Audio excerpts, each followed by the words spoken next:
Hey, yo, we're back. Y'all thought you could get rid of Zaddy Ball? Hell nah. We're here talking 49ers football as usual. Took a couple weeks off, We don't have to abide by the 49ers schedule. We could take a vacation in between, right? Nah, we were all still grinding. I know Steph was grinding hard in Minnesota. Jason doing what he does all the damn time with all his YouTube video. Don't make that face. You act like you don't grind. Come on. Don't make that face. I was just saying, Steph was doing the real stuff. Like, she's on Pat McAfee now. She's like getting lit up. Like me, I'm just in the crib next to Avery sending out stupid memes. So I'm like, oh, what am I doing, man? Like, hey, song's still up though. But we're gonna go ahead and get into it here. We're gonna obviously, you saw the title of the video here. We're gonna talk about the risers through 49ers training camp, guys who kind of created a role for themselves and created an opportunity, and then disappointments so far through training camp. So people that could have been here are now here, or maybe they're on the bubble that may not exist, but we're gonna call it a bubble. As well as, do the 49ers keep 3 QBs? Do the 49ers keep 5 safeties with the injury with Jimmy Ward? So we're going to get into that. But first, special shout out. Our guy, JC, created our intro video.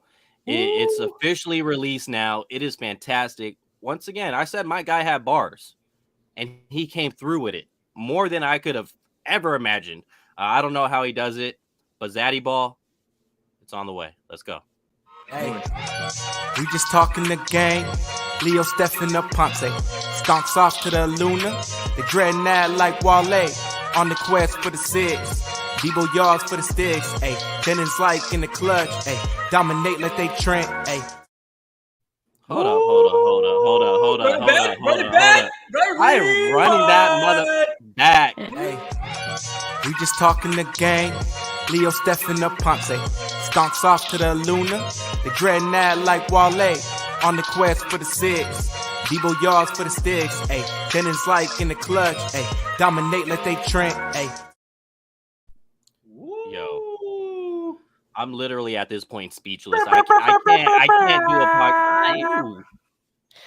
Hey, also, I got to shout JC out for another reason. I'm pretty sure he went to all of our accounts and he put a comment, "Wake up, honey." Yeah. So he went to each of our videos and posted that. A real one. Real one. Yes. Shout out JC, to JC right here. He's in the comments with us. He working, he grinding, just like everybody else out here. Look at it. It's beautiful. Shout out to JC, man. Appreciate you, bro. That was crazy, man. I'm sorry that it took so long for us to get to it, but that's going to be the new intro for our show. And you came through quickly too, like with it, man. It's so crazy, man. So we want to give you we have, the most intelligent viewers, I believe, as a fan base, but we also have the most talented in different ways, whether it's graphics, whether it's music, whether it's videos, all of those things, whether it's just straight up football knowledge. We're blessed to have that, man. We wanted to shout out JC, man. We're going to be using that every single time we do Zaddy Ball, man. And shout out to Marcos Sands as well, because he's the one who put the video together. JC laid down the vocals. So, yeah, we appreciate both of those guys. Yeah. Absolutely. Shout out Marco as well. Marco Sands over there in the comments. He's not in the comments, but you can find him on Twitter. I know he's always cooking up the carne asada or something. But I'm hungry. Since I mentioned meat with carne asada, I'm going to mention other type of meat, whether it's artificial or real. Jason, what's going on in New York with the glizzy and a beer? Is that what you guys do out there? No, it's not. And I also want to go on. As part of the Yankees Illuminati, as the Yankees chairman for Yankee fans, we do not claim him in any way. We also do not use him to express our views. Like, that is one of the wildest things I've ever seen. Different strokes for different folks. I don't want to, completely talk crazy on him, but no, that's not what we do. We buy the beer, we drink it. The idea that you would. So here's the question I have, and this is my question to everybody. Hey, it's time. It's out there now. It's okay to admit it. Real quick, the glizzy is warm meat. Pause. And does that warm up the beer as it goes through it? Like, I don't understand the thought process to it. Why would you do it it's just shout out, appreciate you, Joey. Yeah, man, that's for you, JC. But talk about talent, Joey as well. Yes, same thing. Graphics and everything as well too. That's my thing is, does the warm glizzy warm up the beer? It literally makes no sense. Like, I don't understand what you're trying to get here at this point, or what the goal was. It's so weird, man. It's so weird. Hey, comment. It's fine. No comment.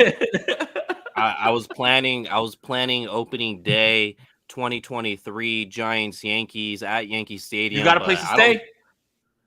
I don't know, man, with the glizzy and the beer, and I don't know. That's just one person. That's just one person. But you got a place to stay though, if you want to make it out here, man. A lot of people, streets are talking. Giants fans are gonna be running rampant around here. So say less. Pull up. I got 2 bathrooms. Everybody can take their showers comfortably. Everybody can let's make it happen. Say less. Hey, it's a flex right there. The wealth, though. The wealth. I got one bathroom. It's not a wealth. I'm broke. I'm broke, baby. I'm broke, man. I'm fighting for my life, man. I call my bank and I tell them that wasn't me all the time. Anytime there's any sort of charge on my account, I'm like, that wasn't me, man. Please return that. Hey, all right. Let's talk Niners here. Let's go with the quarterbacks first. I feel like that's probably going to be a quicker discussion. So let's open up with the quicker discussion here. Do the 49ers keep 3 quarterbacks? Technically, they have 4, but he who shall not be named hasn't participated at all in any preseason games or training camp practices with the team. So 3 quarterbacks, and you got Trey Lance, and with his mobility, you're always gonna wonder, can he stay healthy? We saw what happened last season. Now everything wasn't in his control to stay healthy.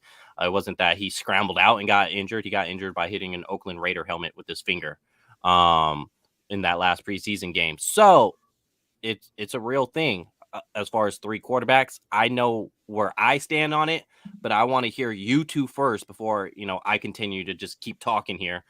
Jay, let me hear from you. So my question is this. You're going to cut one of an impact player on the defensive line, offensive line, whatever it is, for a 3rd quarterback. I want to remind people this. It doesn't matter who your backup is. Having your backup play is not ideal in any way, right? Spot starts is one thing. Colt McCoy can start 1 or 2 games and he can keep it, going, and that's fine. But usually with more reps, you'll see more mistakes. That stuff will end up cracking. And as far as the person who won't be named, you have to move on for 2 reasons. You have to move on because that person deserves to continue his career in some form or fashion, however it is. He deserves to go somewhere else and continue his career. He does. And I wish nothing but the best for him.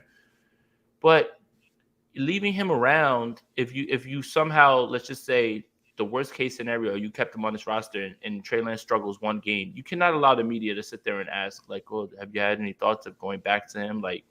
And I want to remind people who casually dropped the fact that, well, Joe Montana and Steve Young were together. George Seifert, and I want you guys to watch the Joe Montana documentary on Peacock. George Seifert told Joe Montana to go home in 91 when he was injured. You know why? It wasn't because he was saying anything crazy in the media. It wasn't because he was doing anything. It was because his presence is a distraction to the future. And Jimmy Garoppolo won't say anything in any sort of press conference. He won't do anything in any way to be a distraction, but his presence is a distraction, and you cannot allow that to be around. If Nate Sudfeld or Brock Purdy is the quarterback too, and they have to take extended reps, either of them, it's not going to be good either way. Backup quarterbacks are backups for a reason. They usually aren't good, and they usually, don't give me the Nick Foles thing. Don't give me the Nick Foles thing, because that's the exception to the rule. Because when he started games when Carson Wentz was out during the regular season, that offense was horrible. They got lightning in a bottle in the playoffs and they won, but that's literally the exception to the rule. Most of the time, quarterbacks that are backups for a reason, and you don't want to see extended play from them. That's it. That's the calmest I've ever heard Jason speak. It almost scared me a little bit. This made me wow. No, because I'm tired of yelling, man. I'm tired of everybody just putting me in a box as a yeller. I don't want to be Skip Bayless. I'm trying to get across the point. All right. So what I'll say about the 49ers having a 3rd quarterback on the roster. If should it be Jimmy Garoppolo? Obviously, that would be roster malpractice at this point for some of the reasons that Jason highlighted, him being a distraction. We saw a training camp. The man was just out there existing, and he was a distraction just being there.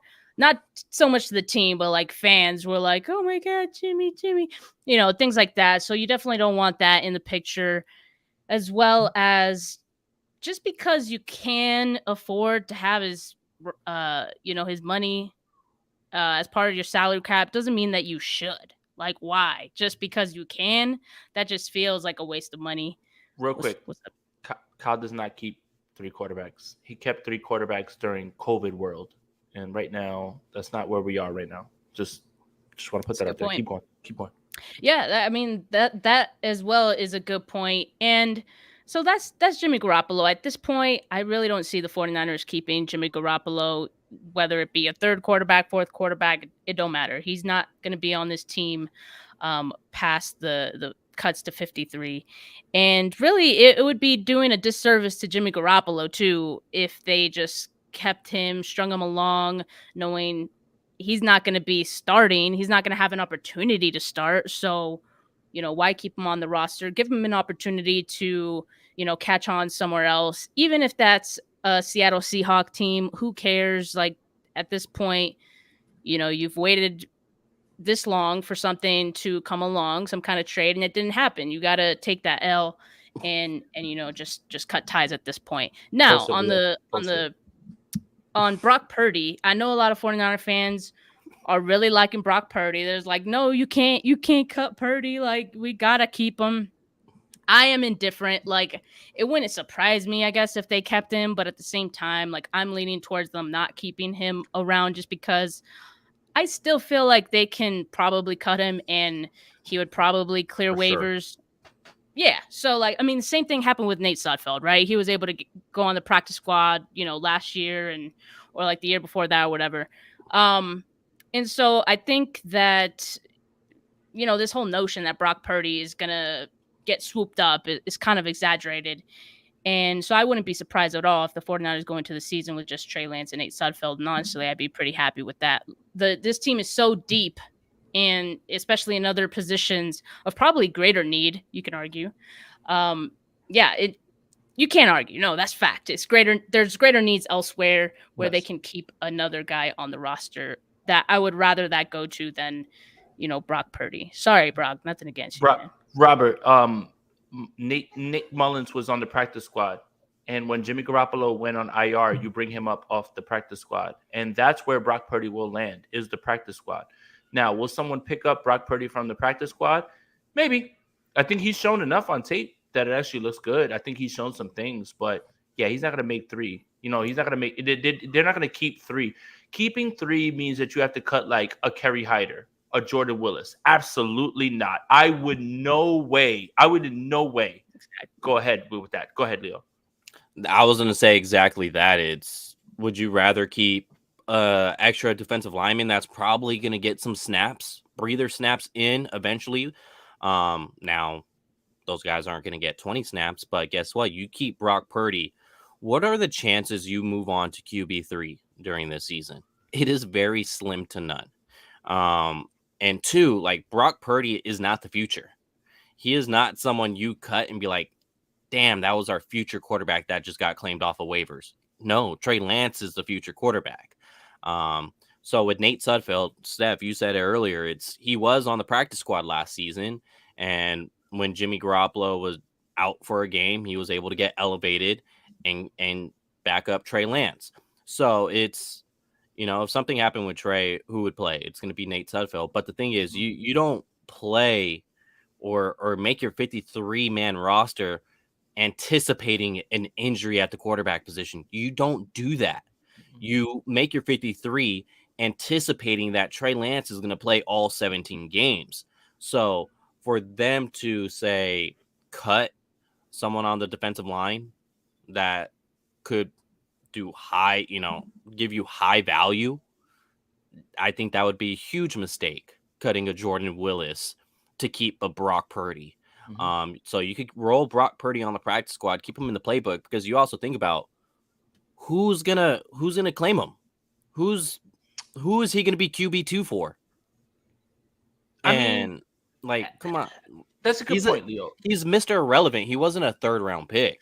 That's a good point, Leo. But at the same we time, know where teams evaluate him and what they think about him, and it's not like he went this preseason and just blew it up. Had 3 touchdown passes in each of the first 2 games. Like, that's not what happened. So they're safe here. There's nothing to worry about. No disrespect to Sal at all, or Larry, because Sal's comment is there. Larry Kruger saying Purdy is better than Jimmy Garoppolo now. That is basically amplifying my point that the Jimmy Garoppolo slander has gotten too loud. Imagine watching Brock Purdy in minicamp, training camp, not play one NFL snap and say that he's better than a guy who has won that many games. No disrespect to Larry Kruger. That is an insane statement that I will not get behind, and I will say is absolutely 100% wrong and false. I'm sorry, man. Come on. Wake up. And you got to remember as well, Brock Purdy's snaps have only been against 3rd, 4th stringers. So you got to take that into account as well. It's great that he looks good out there, but let's not go on here saying ridiculous things like that. That's disrespectful to Jimmy Garoppolo to say that. That is really disrespectful. You want to say that Baker Mayfield is better than Jimmy Garoppolo? I disagree, but that is nowhere near as disrespectful as saying that Brock Purdy is better than Jimmy Garoppolo. That is insane. That is insane. There's one thing to say a quarterback has better traits than the other, but to say he's a better quarterback, that's a whole nother story. That's not the same. Being a better quarterback and having better traits is not parallel here. I personally think Baker Mayfield has better traits, but if I was a team, contract aside, age aside, and I had to choose one of them to be my quarterback, I'm choosing Jimmy Garoppolo over Baker Mayfield. 10 out of 10. Now, I'm not going to sit here and cap for Jimmy Garoppolo. I've said multiple times last season that we're critical, that he's not it. This is going to be Trey Lance's team next year. In 2020, we said they need to get a quarterback, one of the top guys. And next, they moved up and got it. So it's I've been critical of Jimmy Garoppolo. I'm not going to sit here and cap and act like, but still, he's the savior of the franchise. But in that mind, over Jimmy I'm not taking Purdy. They're not in the same paragraph, bro. No. They're not in the same book. For all that matter goes. No. I like Larry, but that's a wild take. No, I like him too, also. And it's just, look, I mean, if Jesus Christ came down and said that, I would be like, bro, I'd be like, cut the hair and also chill out. You're tripping, right now. Whoa. Come on, man. I would argue with anybody about that. I don't really think that that's something that's a hot take at this point. And if you want to say, Baker's ahead of Jimmy, that's fine. I'm not ready to say that because Jimmy Garoppolo has been replaced for the last 3 seasons and taken it in stride, never done anything. Baker Mayfield found out Deshaun Watson was even in the cards for 1 week and cried on every podcast and wrote a letter and they wanted a man in there. Baker Mayfield ain't that guy, and he is definitely soft. And there's a lot to playing the quarterback position than that. Yeah. So that's what I was saying. I think he's a better thrower of the football than Jimmy Garoppolo, but absolutely not. This is Baker Mayfield, mind you, but absolutely not. He's a better quarterback. I'm taking Jimmy Garoppolo 10 out of 10 over Baker Mayfield. Browns probably make the playoffs last season if they have a Jimmy Garoppolo. Panthers, he had his 2 more games. He had his injury, Baker Mayfield, last year. So did Jimmy Garoppolo. Ooh, and they went to the NFC Championship game. Come on now. Steph don't agree. I said that the Panthers win 2 more games, and she was like, No, that was because I'm like, why are we still talking about Jimmy Garoppolo? We do this every episode. We go into a little Jimmy Garoppolo thing. But you know what's funny? Steph, is now we've turned into a program that is now defending Jimmy Garoppolo because the slander has gotten too loud. And I think that's pretty annoying. And I think that, he doesn't answer texts in the offseason. I don't give a shit. If I'm a teacher, I don't answer to if I don't answer, here it is. I'm a teacher. I don't answer to parents or kids in the summer. Remember the Hangover when Bradley Cooper's walking out, we're off, and you don't exist. Why are you mad at Jimmy Garoppolo for that? When all this team has told you is we love Jimmy Garoppolo, we love the leader he is, and all those things. There's guys who literally spend the entire offseason with their wide receivers and everything, and they jump into their playbook and they do everything, and they don't make any strides, and nobody cares about them. I don't care about any of that, and I feel like the slander has gotten too loud for a guy that the 49ers are trying to trade. For people to tell me the reason that Jimmy Garoppolo is still on his team and not traded is because he doesn't answer calls in the offseason is one of the dumbest things I've ever heard in my entire life. If people aren't trading for Jimmy Garoppolo, it's because they don't believe they can get more out of him than Kyle Shanahan did. And I think that is fair. There's nothing more fair than that. That's one factor. The second factor is the contract. And the injuries. And he's injured. Three factors there. He's injured a ton. None of that has to do with the fact that, oh, man, when I hit him up and I sent him a text in May and nothing's going on, he doesn't answer. Hold on. Who cares? Let that man cook and do whatever he wants to do in the offseason. We'll end it at this. What's the 49ers record last season if Brock Purdy was the quarterback? Oh! 3-15. 3-15. Maybe, man. 3-14. Whatever. How many games you play? Oh, God. Oh. Yeah. That's terrible. We'll just leave it at that. Let's go ahead and move on to what are you doing here? Hit the like button. Subscribe to the channels. You have Jason's channel, you got Steph's channel, you have my channel. We're on 3 different channels right now. I was going to say something very inappropriate, but come on, hit the like. You hit the subscribe, hit the notification bell so you know when we're live. Hop in the comments with us. As you see, we're interactive with the comments. Let us know where you're watching us from as well. Like, hell, I'm in San Diego, California. Jason's in New Jersey. Steph is in Colorado. Let us know where you're from. We're all over the map. 49ers taking over the country. So let us know where you're from. Hell, even if you're out of the country, if you're in Mexico, let's go Niners. Or Vamos los 49ers. Risers from camp. Let's get on something positive. I'm tired of talking about Jimmy Garoppolo per Steph Sanchez. Jimmy, we're helping you. We're helping you out here, bro. Let's get some risers from camp. Fighting battles for you, bro. Go, Steph. I'll go first. Okay, I'm gonna go with because I was chosen first, I'm gonna go with the low-hanging fruit. The obvious one is Jason freaking Poe. Oh, I mean, this is an undrafted. Hold on, because I gotta pause and address this comment here. Who has a better set of hair between Steph or Jason? Respectfully, it's Steph. It's Steph. Respectfully, I think it's Steph. I haven't even brushed my hair today. This is just how I look. Yeah, it's Steph. I'm not taking off my cap, so I'm last. All right. Thank you. Okay.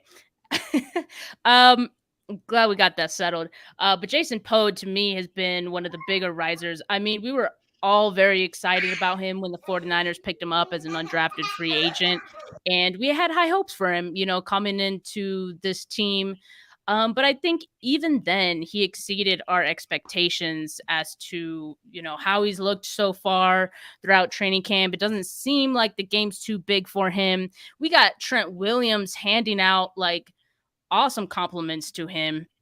This is now the second time that Trent Williams has had great things to say about Jason Poe, and that's after training with him in the offseason as well. So Jason Poe, I think, is definitely one of those guys who, undrafted free agent, now potentially looking at, could he be making this roster? I mean, I feel like there's an argument to be made that he could and should have a spot on this team. So he's definitely one of my biggest risers.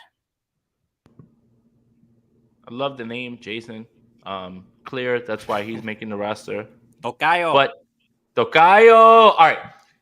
It's for me, it's Jordan Mason. And look, whether he makes his team or not, I'm going to stand on what I've said. He's going to be on an NFL roster. I just pray it's the 49ers. And unfortunately, there are only 53 men that will make this roster. And the guys that won't, it necessarily doesn't mean that they can't play football. It just means that there's a numbers game. And for 49ers fans, I think this is the part that you should be excited about. I have my co-host getting ready to pop in. Go over there, Tico. But at this point, there's going to be some people that are not going to make this roster, unfortunately. And it's not because they are not good at football. And this is what should have you hype, 49ers fans. Your team is loaded, absolutely loaded to the gills. Like, it's not hyperbole to say that this is the most loaded roster that Kyle Shanahan and John Lynch have had their entire time. That's scary. Think about 2019. Think about what they just did. This team is more loaded than those teams, and I will stand on that 100%. Shout out to everybody giving Averly love, because I'm just home alone, man. Like her, I'm trying my best, man. I gotta do the content, but like she's here, so like, what am I gonna do? Hey, yo, I love seeing where everybody's from. It's just, it's kind of surreal realizing how many Niner fans there is across the map. Anywhere you go, it's like you're gonna run into a 49ers fan somewhere. So I think that's freaking awesome. We got Canada in the house, so let's go. I know Maria's holding it down in Vegas per usual, but I said Maria, huh? Mariah, my bad. And so risers from Cam, like, they got a starting nickel. They got a starting nickel in Samuel Womack, and he played at a level to where they released a guy. They released Darqueze Dennard because of how well he played. And if you go, okay, Leo, like, so what? Well, with Jimmy Ward being down, what did they do? They signed another safety. They with the veteran signing there. It's not like George Odom, like, he's playing at a high level, but come on, like, they brought in another safety recently. Steph saw the workout. And, same thing, Tarvarius Moore. Like, they didn't held this team off from a veteran signing, yet Samuel Womack literally had a veteran get released because of how well he was playing. So, like, the opportunity was there for Womack, and he took it. And he's playing well. And I'm excited for this because if he's able to produce like we would imagine him to, you have your nickel corner for the next, 8 years? And that's so relieving because it's an important position. Like, people think about a nickel corner as someone coming off the bench, but no, he's a starter. He plays 70% of the snaps. He is a starter, and it's a crucial position because look at how many great receivers you have coming out of the slot. So many receivers coming out of the slot. So it's a very impactful position. And I can't remember who it was, either Jason or Jordan Elliott that posted it on Twitter, basically talking about Womack coming from the slot corner blitz and saying how important that is in D'Amico's defense. So if that's he Jordan. If it was smart, it came from Jordan Elliott. If it was smart, it came from Jordan Elliott, I promise. So it's like that right there is like, if he could excel at that, because I think that's the one thing we haven't truly saw. I don't know if you guys saw it there in camp, but as far as the small amount of preseason that he's played in, that's the one thing we haven't really seen him impact as a blitzer.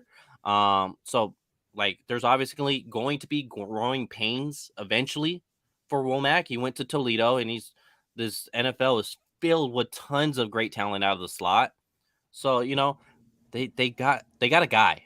I believe they got a guy on day 3 with Samuel Womack, and he's like, he doesn't care that he came from Toledo. He's looking like he came from, a Power 5 school. That's awesome. And with Womack, what I was impressed was his run fit, and I think that's the part that I think people like get away from. Mm-hmm. Yeah, you need to cover, but I need you to be really. I got it. You need to be like important on like running on your run fit. But here's what I want to propose to you guys. When you look at this draft class and you look at that, right? Like, and you look at the way Kyle Shanahan's running, how can not one of the biggest risers be Spencer Burford? Spencer Burford, Samuel Womack, Danny Gray, TDP. You've got 4, Drake Jackson. You've got 5 guys that are going to be impacting this roster immediately. How much of this is a change from Kyle Shanahan doing his thing with veterans only, right? Like, I love my vets. But now a shifting of the guard to my best players happen to be rookies at this point. And that is something that I feel like when we looked at this, I feel like when we looked at the draft class and we looked at who they signed after undrafted free agents, we kind of said, well, this looks good. This kind of looks good. It kind of felt, across the fan base, and you guys can correct me if I'm wrong, meh, right? Like, it was just like, we'll see. Now, how can you argue with what you're seeing from these guys and the impact that they could potentially have on this roster? This is my hot take. And I said it earlier with Brad on there, so I'm going to double down. There was a draft class where Deebo Samuel and Nick Bosa were the top 2 guys, right? This might be the most impactful draft class the Shanahan-Lynch era has had altogether when you look at everybody. Yeah. Yeah, because you look at it as far as, like, we have here, Vader Joe 71 said Burford too, and, like, he's going to be a starter, and by the looks of it, he's probably going to be a starter for 8 years as well. And then Drake Jackson, for sure, he's a riser in camp. So how I look at it is it could have gone 2 ways with Drake Jackson. It could have gone to where, he was drafted 61st overall, and then you see him in training camp, and you go, okay, I see why he fell. Or it goes the way that it's currently going towards, like, holy crap, the 49ers got a first-round pick at the 61st overall. Like, not in the top half of the second round, bottom half of the second round. If 49ers didn't take him, who knows if he would have went in the third. So it's like, could have gone 2 ways with Drake Jackson. 1, to where it's like, okay, I see why he fell. Or 2, what he's doing right now with the 49ers. And man, that, and while we mentioned those 3 guys and what they're doing, we haven't even mentioned Danny Gray. We have not even mentioned Danny Gray. And he's a legit deep threat in this offense. But mind you, he could run the quick outs. He could get over in the middle of the field as well. We seen him do the quick out with Trey Lance. It looked like Lance was a little bit late. He did the quick out with Sudfeld in Minnesota, and they completed that on time. So it's like he's not a one-trick pony. That's what gets me excited with him. I think the fact that they've, like, historically somewhat favored their veterans over, like, their rookies, we've been somewhat conditioned to think that, or, like, not get too excited about the draft picks right away, because we're like, oh, like, yeah, this guy's exciting, but we're not going to see him right away. Like, this is for the future kind of thing. And I think that's been the biggest difference in this draft class, is that, like, these guys are making an impact. They're getting starting positions right away. And that's something, like, we haven't seen before at this magnitude in any of the draft classes. So to us, like, yeah, it's definitely really exciting to see. And you're seeing that there's somewhat a changing of the guard, because I think it was Rob who mentioned that there's close to 40 free agents or who are going to be free agents. They're on their final year of their contract for the 49ers right now. So hitting on this draft class was super important when you think about that. And of course, the one next year is going to be important as well. But I think we're already seeing that, this draft class, they had a clear intention that some of these guys were going to be plug and play guys. And it's definitely coming into fruition. I think it's really cool to see Coach grow. And I think he has in many ways, but this one is the most telling. You bring in Alex Mack because you don't want to mess around at all with the center position. Maybe center position is still a question mark right now. But normally, we saw Josh Norman out there a ton last year. I'm sorry, guys. Oh, what did he do?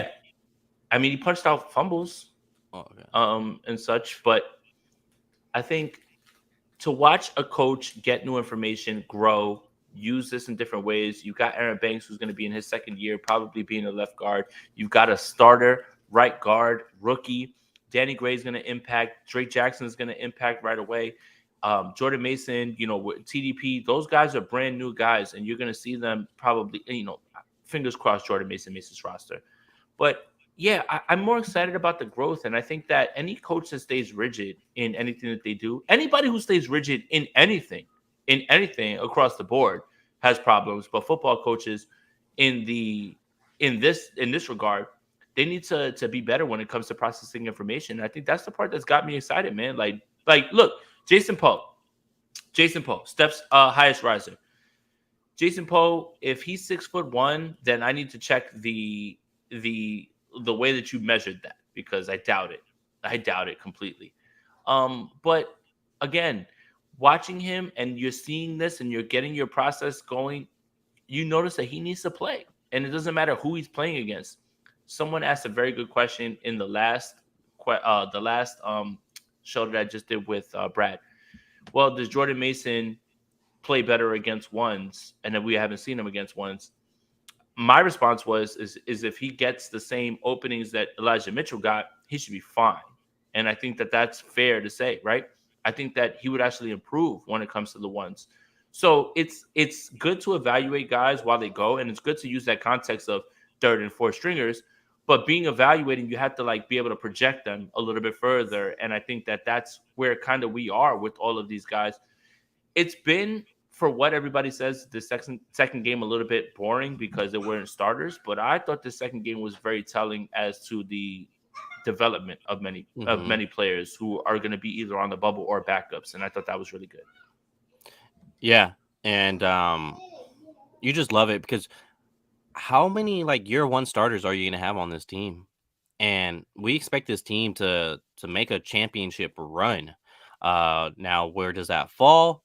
That remains to be seen.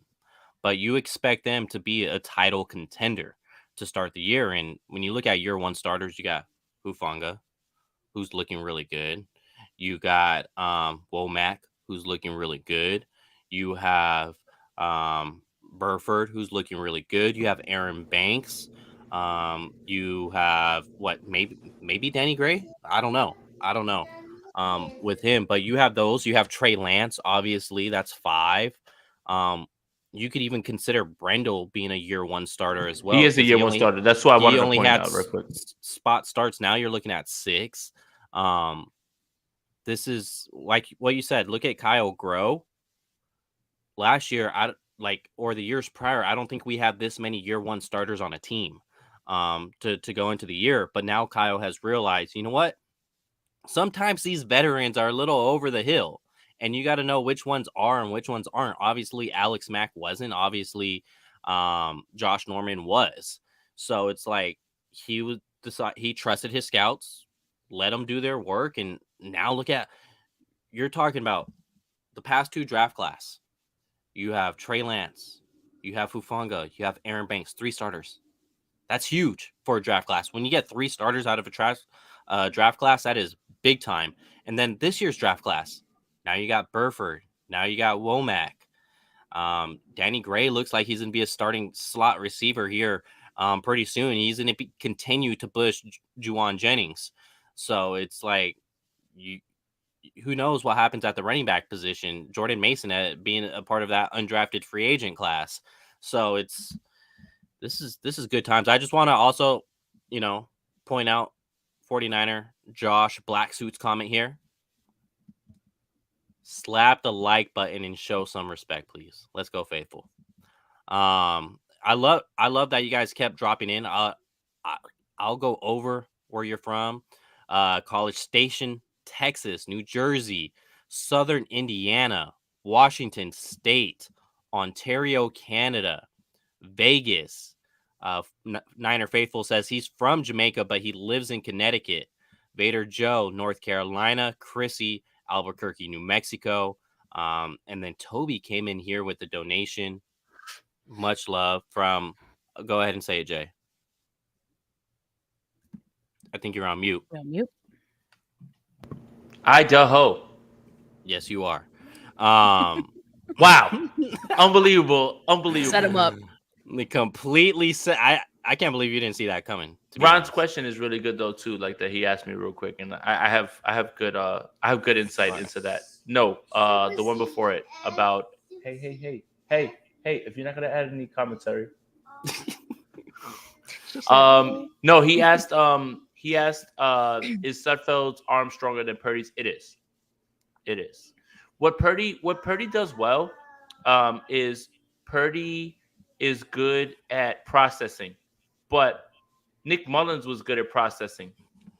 And I think that's the best way to look at it when you look at that, because Nick Mullins could process quickly, but the arm wouldn't make some of those throws. And I think look, Nick Mullins did well, bang up job when he was asked, but I think we all can agree when he was put in extended time in 2020, that's what Nick Mullins is. That's what Brock Purdy is. But Nate Sudfeld, that throw, the most impressive throw of the preseason hasn't been from Trey Lance, hasn't been from Brock Purdy. It's been from Nate Sudfeld, and it was in that Minnesota game. That across the body throw, which was an absolute dot, and it was a completion. Let me I called it an incompletion on O'Hay there, but it was a completion. That was the best throw of the preseason from anybody. And last year, I could argue one of Tyler Kroft. Yep. And I would argue that last year, some of the best throws were from last year were neither from Trey Lance or Jimmy Garoppolo. They were from Nate Sudfeld. Where do you think Wake Up Honey, New Sudfeld dart comes from? You think we're just making that up? Like, no, we've had 2 camps of this, and Nate Sudfeld is a little bit better than everybody needs to kind of realize. That's my QB2. That's my QB2. Yeah. We talked about the risers right now. We're about 42 minutes in.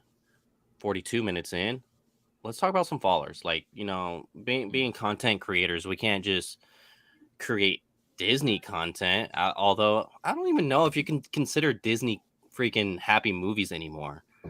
Well, they got rated R movies on Disney Plus now. Logan and Deadpool. They were never happy movies, Leo. Let's be honest. So yeah, can we Lion King, Bambi, Bambi, left and right. Dumbo. Can we have a discussion about what'd you call me? Don't get me started.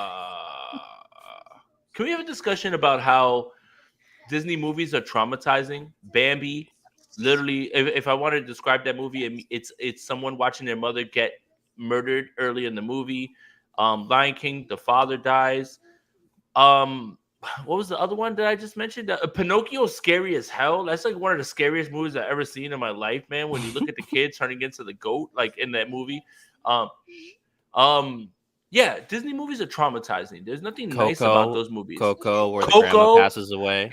Up literally had me on the brink of tears in the beginning of that movie for no reason. Like, I get you want to set the mood about the movie, like, but the wife dying and now spoiler alert, sorry guys. The wife dying and then all of a sudden you just gotta like move the house now because of it. It's just, my goodness, man. Disney. But I think that's Pixar, right? Kids forever. It's Pixar, but it's Disney. But it's under the Disney umbrella. Yes. Okay. All right. Got it. Disney content is scary. That's what I want you guys to walk away from, with this. Let's talk about some followers from camp. Guys that you had. Now, I want to say followers. I don't want it to be, say, just kind of low-hanging fruit. Like actual followers from camp. Dawson said, I've never cried while watching Disney. Dawson, that's because you built different. It's because you built different. Yeah, you got that dog in you. You got that dog in you. Like, I watched Up with Averly, and she walked over to me. She was like, "You crying?" And I was like, "I'm not crying." I was like, "I'm not crying." Like, what are you talking about? I'm not crying. You're crying. I'm not crying. You're crying. It's like, I was like, there's a lot of dust in here, man. So shout out to Dawson. Built different, got that dog in him, and is him. Yeah, his him percentage. Well, you go first, Jay. Well, who was one of your followers? Embry Thomas. Look, last year I caught a lot of shit about, you're hating on Embry. Okay. I can't consistently got beat. Don't listen to me. Listen to your coaching staff. Your coaching staff didn't play Embry Thomas until there was only a certain amount of able bodies who could play the corner position. Credit to Miko Ryans for having you believe that he took steps. Well, we get to camp this year. Same old story. Literally. We had a joke in the stands. Steph, don't act like we lied. They were like, who's in coverage? And we'd all look at each other and be like, and everybody would be like, okay. And they just wrote in their notes. Like, no one had anything. No one asked another question. Who was that in coverage? It was a long pass. Who was that in coverage? That made a catch. And I was like, come on.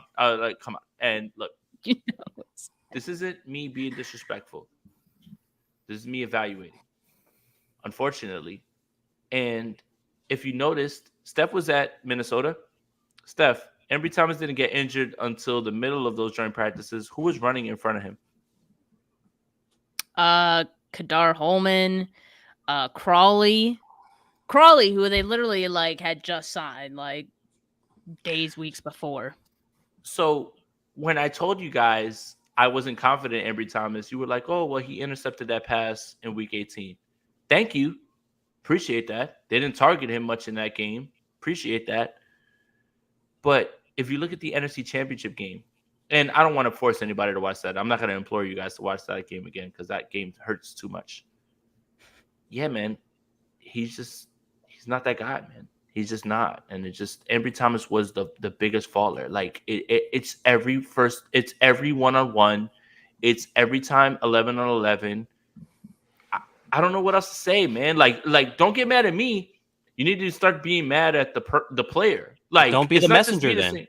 No, I what the hell? I mean, you guys want me to keep it real, and like we're there, and I'm just like, again, like Steph, right? Who's in coverage, and we're all just like, and everybody's just like, all right. They just go and they write in their notes. Like everybody, no one asks a second question after that. That should tell you all you need to know.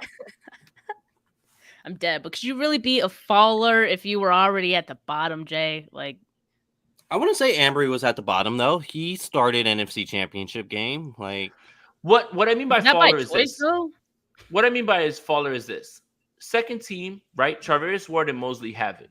Second team, I expect it to be Demo and Ambry. No questions asked, right? Like, you think about the reps that he had. To see him even fall out of that was disappointing. Like, that's disappointing. Dante Johnson is probably more trusted to be an outside corner than Ambry Thomas is right now. And I want you guys to go crazy in the comments. And that's not even a crazy statement.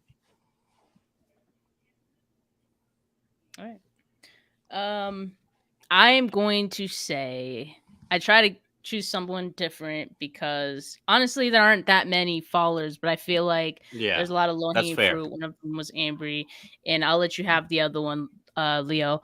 So I'll say Daniel Brunskill, actually, and only because going into the season, I mean, he started last year at right guard, and going into this offseason, we knew that he was going to be competing for the center position with Jake Brendel. And a lot of the time, it seemed like it was still going back and forth. Like the team was a little undecided, and just like there was some point in the competition where just Brunskill just started to kind of, wear down in the competition a little bit. And shortly after that is when he suffered his injury, which kind of, just gave Brendel and the 49ers like, okay, it's going to be Brendel. But now who's starting that right guard? It's Spencer Burford. So he went from starting last year to potentially starting at center this year to now he's a backup. And I'm assuming he's going to be the backup center. But I would say that's quite the downgrade for Daniel Brunskill, the Aaron Donald beater. That's a good call, though, honestly, because I had him pegged at right guard solidly. Like, I thought it was just like a done deal. Yeah, I thought it was a done deal. That's a really good call. That's like out of the box. Like me picking on Ambry is like low hanging fruit. She's right, but sometimes the lowest hanging fruit is the sweetest. So, sorry. Yeah. I'm assuming the low hanging fruit here is Trey Sermon. Yes. You know what you have to do, Leo. But just do it. Like, is he worth carrying on the team at this point? You're going with 4 running backs. I went 4. There we go. 4 running backs. And that doesn't include Juszczyk. So Juszczyk makes it 5, that running back room. So 4 original running backs. And let's go through it. Elijah Mitchell. He's not going on the PP. He's not going on the PUP list. Pause. He's not going on the PP list. So he's not. He's going to be available sooner than that, you would imagine. So you have him. You got TDP. They literally just drafted him. You got Jeff Wilson Jr., who may, when healthy, be the best out of those 3. And then your 4th one. Now, is it going to be Jordan Mason? Is it going to be JaMychal Hasty? Or is it going to be Trey Sermon? If you're asking me to rank them, I would go Jordan Mason, JaMychal Hasty, and Trey Sermon. So 2 guys are getting cut. Are you going to cut Michael Hasty and Trey Sermon? Mason? Are you going to cut those 2 guys to keep Sermon on the active roster? Or, because you can make the case to where it's like, okay, you could slide Mason on the practice squad. You're probably losing Hasty for sure. But you can make the case, oh, well, you can slide Mason on the practice squad. They did it with Jeff Wilson Jr. when Jeff Wilson Jr. ran over 100 yards against the Chargers in the preseason finale. They still cut him, and he made the practice squad. He's not going anywhere. No, but I'm saying back then in that situation, they still cut him, and they threw him on the practice squad. They may think they could get away doing the same with Mason. So, with that being said, I don't think it's worth the risk. This is different than releasing Brock Purdy because it's one guy in the entire single game. We already know what this running back room is. It's musical chairs. And the thing is, there's only 4 chairs and 6 running backs. And is Trey Sermon going to be the guy to where he tries to sit down and he doesn't get to a chair quick enough? Well, the way he's running the ball, he doesn't seem to find a hole quick enough.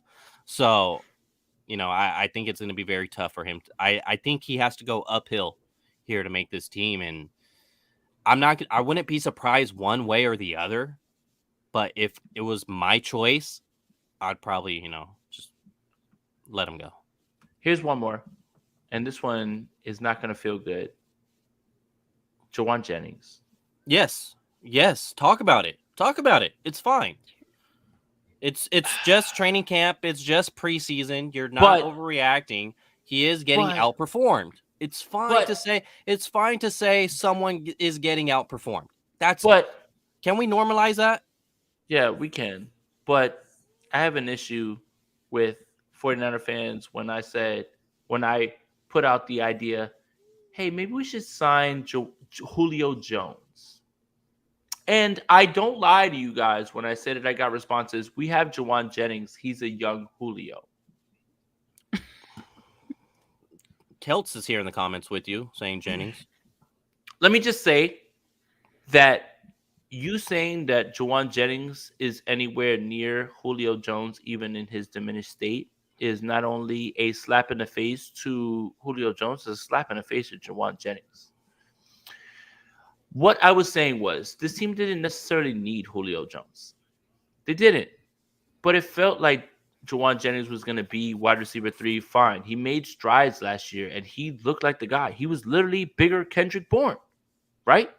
We all figured that. Bigger Kendrick Bourne. Mm-hmm. Something is off right now with him.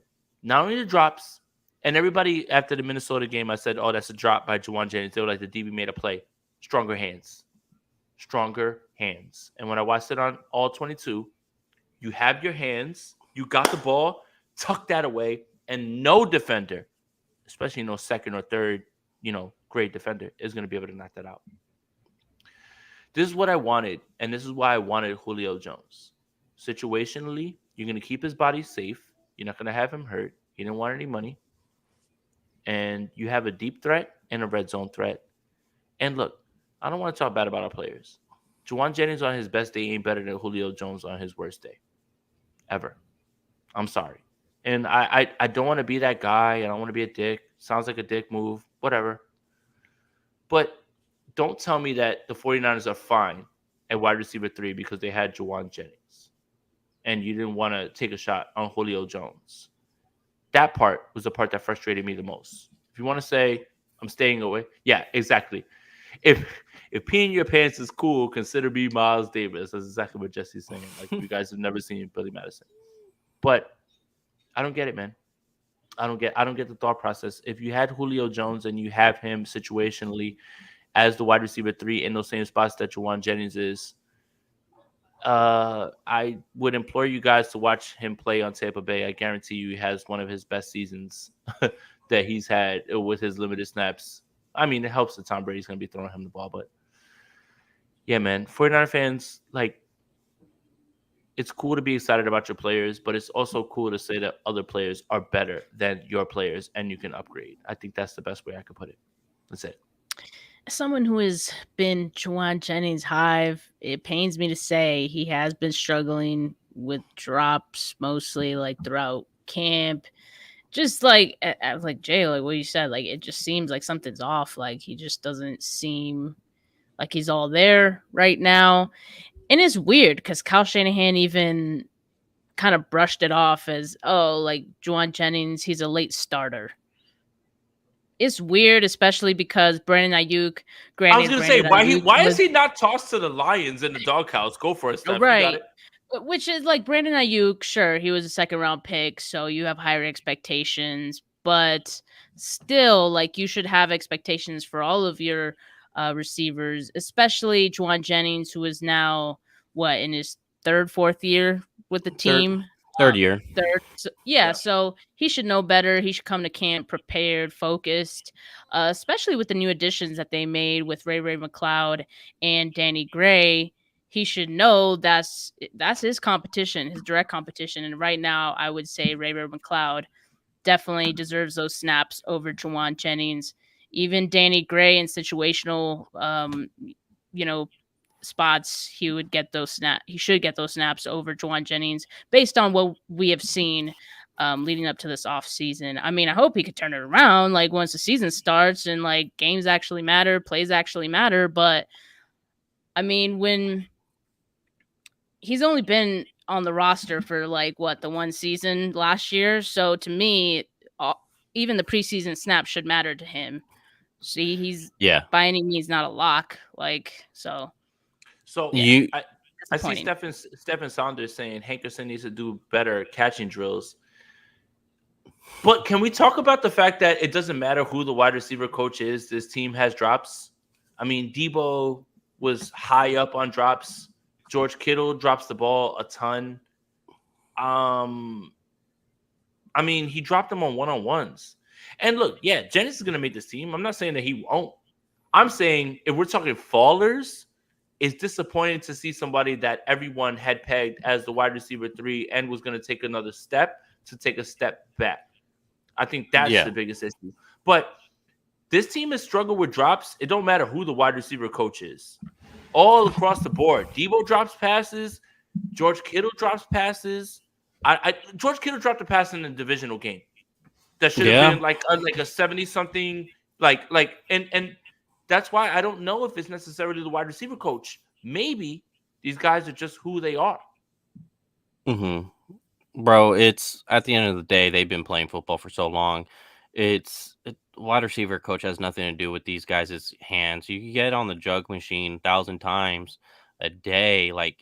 It's good to get the repetition, but you either got hands or you got the yips.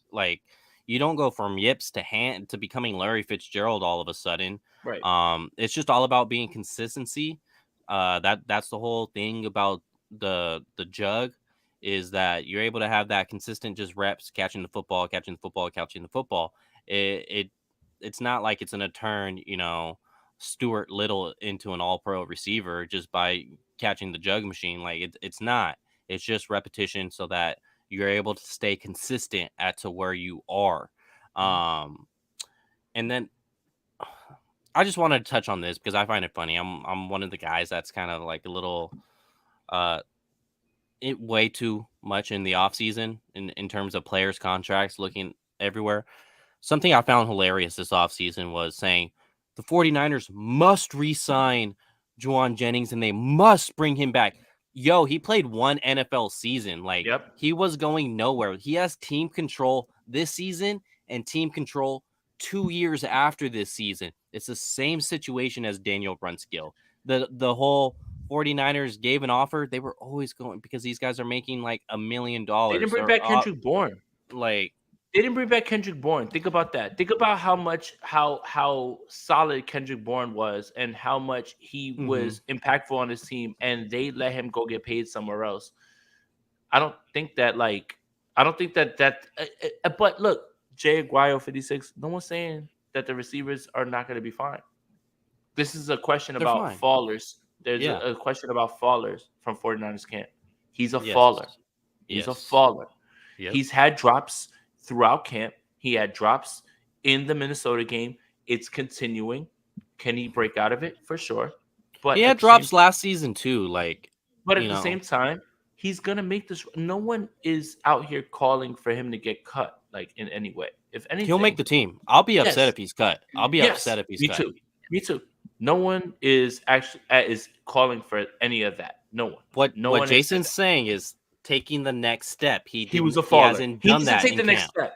He needs to take the next step. He doesn't need to be a guy on his roster. He needed to take the next step. He was struggling with separation. He's had drops. Those are things that I expect you in year 2 to build on that you had from year 1. That's why he's a faller. Doesn't mean he's not going to be on his team. He will absolutely 100%, as much as I breathe right now, be on this field. Do we have anything else? We're just over an hour. I see Joe Cool in the comments asking him, where does Sermon stand? We haven't talked about running backs. We haven't talked about it. We already talked about Sermon. I mean, he's a faller, but where does he stand versus the other running backs? To me, he's RB6 on the team.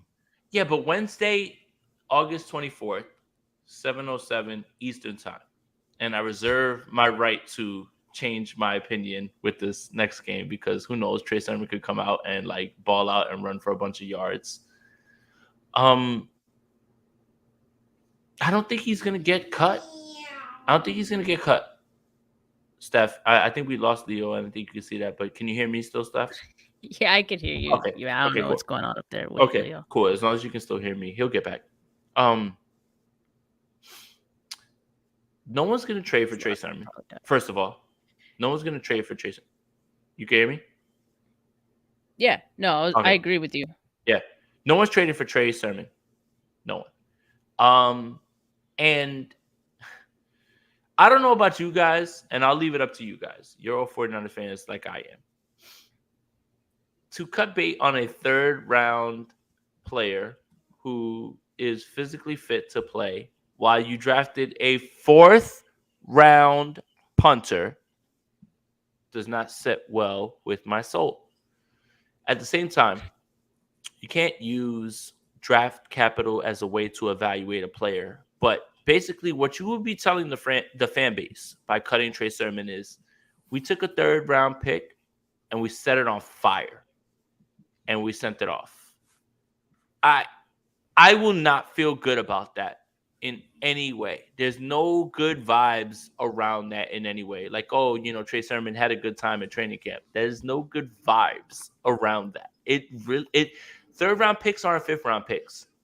3rd round picks generally contribute immediately to tell the fan base, we blew it. We're cutting him. 3rd round running backs. Right. Contribute immediately. My issue with it is this. You could have had anybody in the 3rd round that would have made an impact at this point. And now you're going to tell us that you're giving up after this time. It's so funny how, real quick before I pass it to Leo, you guys aren't in the front office. Who cares what you guys think? You know what? Sometimes we're right. And sometimes it might be that we're right at this point when it comes to this. So, don't give me the whole you're not in the front office thing. Who cares? You're here for our opinion. And many of us didn't like a 3rd round running back in the same way that we didn't like the 3rd round running back with Ty Davis-Price, who was overdrafted. Now, if he balls out, who cares? But the Trey Sermon thing, as of right now, is not working. It's just not. That's it. Last year, I knew they were going running back. As much as I knew it wasn't going to happen, I was hoping for Najee Harris. As much as I knew it wasn't going to happen, I just wanted it for the violence. And then after that point, I was like, okay, guys that are going to fall 2nd round, give me Javonte Williams. Give me him. And I knew they were going to take a running back. Unfortunately, I'll say this. Hopefully Trey Sermon just comes out of nowhere and surprises all of us. And that I would love that. I would love that out of a player. As much as I can be critical to him, if he could shut me up, I appreciate that. Yo, do your thing, man. Because at the end of the day, I'm rooting for this team to be successful. So if these players that I'm being critical of are now becoming successful, guess what? now my fandom is up here. I'm like, let's freaking go, man. This guy's a baller now. But we got to call it like it is when we see it like it is. And right now it's not there for Trey Sermon. You know, hopefully for the kid that something happens, you know, with his NFL career, whether it's with the Niners or someone else at this point, because I am anticipating a release if things don't progress a little better. But you guys, we're an hour and 6 minutes here. You know, I forgot my laptop wasn't plugged in, so I exited for a little bit, came back in. Had nothing to do with That's Wi-Fi. what happened? It had nothing to do with Wi-Fi. I knew it. I knew your laptop died or something. I just didn't have the charger plugged in, because you know we don't represent the Chargers in this household. It's all 49ers.